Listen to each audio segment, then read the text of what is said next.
Saint-Martin et Saint-Barth, destination Saint-Kitts-et-Nevis. Deux îles qui furent longtemps disputées entre les Anglais et les Français. C'est finalement les Anglais qui ont gagné. You fall in love with Shukun under the tropical moon. Her beauty has made you blind.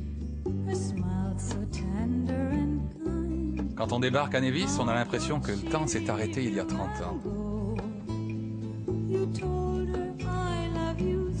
Une des activités les plus rentables de l'île, c'est la vente de très beaux timbres-poste de collection.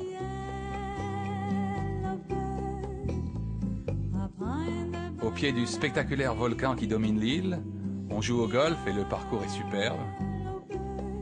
On joue au cricket aussi. Et puis on va beaucoup à la messe dans une des dizaines d'églises de l'île. Celle-ci a vu le mariage de l'amiral Nelson, la gloire locale. Tout aussi britannique à quelques heures de navigation, voici l'une de mes îles préférées, Antigua.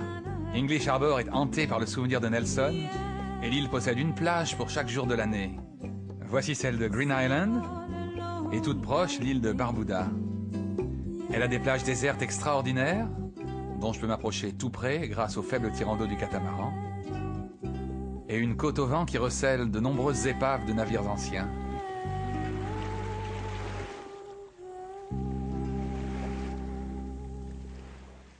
Au sud de la Guadeloupe, je franchis le canal des Saintes pour me diriger vers la Dominique.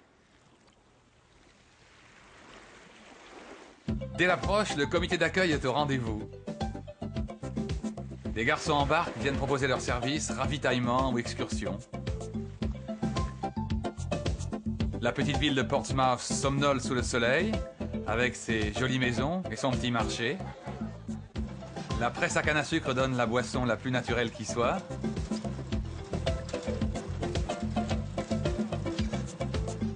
Et je fais provision de splendides sandales fabriquées en Dominique.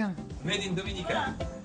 Et aux couleurs intéressantes. Les couleurs du drapeau dominicain, mais aussi les couleurs Rasta. Et pour ramener à Paris, il y a des amateurs de belles chaussures.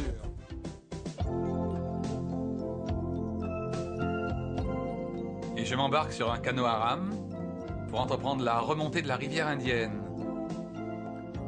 C'est l'excursion incontournable en Dominique, en compagnie de Liza, notre guide. Frôlant les racines d'arbres immémoriaux, notre barque s'enfonce dans la forêt vierge. La côte au vent de l'île est bordée de falaises, d'îlots rocheux et de petites anses. Ici, on trouve d'immenses cocoteraies. La France a perdu un autre combat naval important, plus au sud, dans l'île de Sainte-Lucie, quand l'amiral Rodney a caché ses navires derrière ses cocotiers, en attachant des palmes en haut des mâts, dans la baie de Marigot. C'est comme ça qu'il a pris par surprise la flotte française de l'amiral De Grasse et qu'il l'a vaincue. J'aurais voulu être un pirate, mais je suis né de siècles trop tard. J'aurais pu prier, violer, me battre à l'ombre d'un grand drapeau noir. La capitale de Sainte-Lucie, Castries, et son marché sont ma dernière chance de faire provision de fruits et de légumes, puisque les îles à venir sont plus petites, plus arides et qu'il n'y pousse pas grand-chose. Voleur d'images, je suis un voleur d'images.